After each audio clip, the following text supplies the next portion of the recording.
इसी क्लास में BPSC TRE PGT philosophy book का क्लास होगा। इसी बुक का एक नंबर क्लास हो गया। आज का जो क्लास होगा वो नंबर 2 होगा। फर्स्ट क्लास में क्वेश्चन नंबर 1 से 4 तक एक्सप्लेनेशन के साथ आंसर बता दिए थे। इस क्लास में क्वेश्चन नंबर 5 से स्टार्ट करेंगे। क्वेश्चन नंबर 5 देखिए, the concept of creation in the Vedic texts is primarily associated with. इसका मीनिंग होगा वैदिक ग्रंथ में सृष्टि की अवधारणा मुख्य रूप से किससे संबंधित होगा। इसी ऑप्शन में से देखिए, एक ऑप्शन 1 है सृष्टि the spontaneous birth of the cosmos and, इसके हिंदी होगा सृष्टि ब्रह्मांड का एक सतो जन्म, an eternal cosmic process with no beginning और एंड। इसका मीनिंग होगा एक अनंत ब्रह्मांडीय प्रक्रिया जिसका कोई आरंभ या अंत नहीं है। Option C, an intelligent design by the creator, एक सृजनकर्ता द्वारा एक बौद्धिक डिजाइन है। Option D, more than one of the above. Option E, none of the above. इसी क्वेश्चन का आंसर हो जाएगा more than one of the above. देख लीजिए एक्सप्लेनेशन किया है। The Vedic text present multiple perspective on creation reflecting the depth. देखिए क्या होगा, सृष्टि ऑप्शन ए में क्या है, ये सृष्टि spontaneous birth of the cosmos, मतलब सृष्टि ब्रह्मांड का एक स्वतःस्फूर्त जन्म है। क्यों ना, द वैदिक हाइंस सच एज द नसादीय सूक्त ऋग्वेद में है, they often describe creation as the spontaneous process. The hind suggest the mysterious origin. Their creation may have emerged out of the nothingness, chaos or without clear designer. इसका मतलब वैदिक जो नसादीय सूक्त है, ऋग्वेद का नसादीय सूक्त में clearly वर्णित है क्या, जो वेद है सृष्टि होगा स्पॉन्टेनियस बर्थ ऑफ कॉस्मोस। और ऑप्शन बी में है eternal cosmic process without no beginning और एंड। इसमें बिगिनिंग और एंड का कोई कुछ निश्चित तरीका से कुछ नहीं बोले, तो इसलिए आंसर हो जाएगा more than one of the above. देखिए इस बुक के अंदर जो जो क्वेश्चन का आंसर नहीं मिलेगा आप लोगों का, जो लोग बुक मेरा खरीदे आंसर नहीं है, उसी क्वेश्चन का आंसर उसके साथ एक्सप्लेनेशन में अलग सा एक पीडीएफ बना के आप लोगों को दे देंगे। जो जो लोग बुक मेरा खरीदे, फ्लिपकार्ट से भी खरीदे और ऐसे मेरे पास लिए, सबके लिए है, जो आप लोग मैसेज करिए हमको और प्रूफ दीजिए जो आप लोग बुक खरीदे। मैं इसी क्वेश्चन को, जो क्वेश्चन में ओनली क्वेश्चन है आंसर एक्सप्लेनेशन नहीं है, वह मैं खुद फुल बुक पढ़ाई करने के बाद जहाँ पे मिलेगा जे प्रिंट गलत हो गया, उसी क्वेश्चन का भी मैं दोबारा बना के एक अलग सा पीडीएफ आप लोगों को दे देंगे। तो इस क्वेश्चन का आंसर होगा मोर than one of the above. Next question,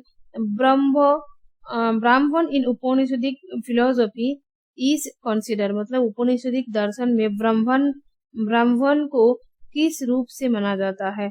क्या होगा, ब्राह्मण को किस रूप से जाना जाता है। Option 1, the creator God with attributes, मतलब गुणों के साथ सृजन करता देवता है। ऑप्शन ये अलग हो गया। ऑप्शन बी होगा the supreme formless reality. Option C, the individual self distinct from Atma. Option D, more than one of the above. Option E, none of the above. Answer हो जाएगा ब्राह्मण को कैसे देखे, द सुप्रीम फॉर्मलेस रियलिटी, क्योंकि ब्राह्मण is the ultimate reality in the Upanishadic philosophy. Without attributes, मतलब कोई गुण नहीं है। इटर्नल भी नहीं, विदाउट एट्रीब्यूट्स, और क्या हो जाएगा, इटर्नल होगा। एंड जिसका एट्रीब्यूट नहीं है वो तो हो जाता है इटर्नल, तो ये हो जाएगा इटर्नल अर्थात शाश्वत। और होगा सोर्स ऑफ ऑल एग्जिस्ट्स, और सभी का स्रोत होगा ब्राह्मण। तो आंसर हो जाएगा ऑप्शन बी। क्वेश्चन नंबर 7 देखिए, जागृत in context of Upanishadic teachings refers to. Upanishadic शिक्षाओं के संदर्भ में जागृत का अर्थ क्या होगा? Option 1 the step of deep sleep, मतलब गहरी नींद की अवस्था। The option B the state of meditation, ध्यान की अवस्था। Option C the waking state, मतलब जागृत अवस्था। Option D more than none of the above, उपरोक्त में से एक से अधिक। ना option E none of the above, उपरोक्त में से कोई नहीं है। आंसर हो जाएगा, देखिए जागृत मतलब होगा वॉकिंग। हम लोग जब जागृत अवस्था में रहती है तब क्या होता है, वॉकिंग स्टेट हो जाएगा। उपनिषद, इन उपनिषद आत्मा का 4 स्टेट व 4 स्टेज है। ऑप्शन 1 जागृत, ऑप्शन बी सुषुप्ति, ऑप्शन सी जागृत स्वप्न सुषुप्ति, ऑप्शन बी स्वप्न, ऑप्शन सी सुषुप्ति एवं ऑप्शन डी नंबर डी तुरीय होगा, याद रखिए। क्वेश्चन नंबर 8, तो आंसर हो जाएगा वॉकिंग स्टेट। 7 नंबर क्वेश्चन का option 8। In Upanishadic thought the swapna state refers to, उपनिषदिक दृष्टिकोण में से स्वप्न की अवस्था का अर्थ क्या हो जाएगा, क्या होगा? Deep sleep, dream sleep, meditation, गहरी नींद, स्वप्न की अवस्था, ध्यान। उपरोक्त में से एक से अधिक, न उपरोक्त में से कोई नहीं। यह आंसर हो जाएगा आपका क्या? ये आंसर नहीं दिए, आंसर क्या होगा? सपना मतलब होगा ड्रीम स्टेट, ठीक है। ऑप्शन बी होगा right answer. Question number 9, in sushupti according to Upanishadic individual experiences, उपनिषदों के अनुसार सुषुप्ति में व्यक्ति क्या अनुभव करता है? सेल्फ अवेयरनेस, आत्मा जागरूकता, नो कॉन्शियस एक्सपीरियंस, कोई सचेत अनुभव नहीं है, यूनिटी विद द यूनिवर्स, ब्रह्मांड के साथ एकता। उपरोक्त में से एक से अधिक, ना उपरोक्त में से कोई नहीं होगा। आंसर हो जाएगा नो कॉन्शियस एक्सपीरियंस। अगर बोले वॉकिंग स्टेप अर्थात वो हो जाएगा जागृत, स्वप्न होगा स्लीप ड्रीम स्टेट, और सुषुप्ति हो जाएगा नो कॉन्शियस एक्सपीरियंसेस, और यूनिटी विद द यूनिवर्स हो जाएगा आपका turiya state. Option question number 10, the goal of Upanishadic philosophy is often described as, उपनिषदिक दर्शन का लक्ष्य अक्सर इस रूप से वर्णित किया जाता है, किस रूप से होगा? देखिए ऑप्शन 1 अटेनिंग मटेरियल सक्सेस, अर्थात भौतिक सफलता प्राप्त करना। अचीविंग यूनिटी विद ब्राह्मण के साथ एकता प्राप्त करना। ना मास्टरी ऑफ रिचुअल्स को अच्छा तरीके से पालन करना। More than none of the above, none of the above. Answer हो जाएगा option B achieving unity with Brahman.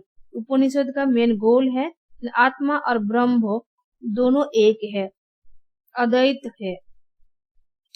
Upanishad aim for the realisation of one unity with Brahman, the ultimate truth, transcending the limitation of the ego and achieving spiritual liberation.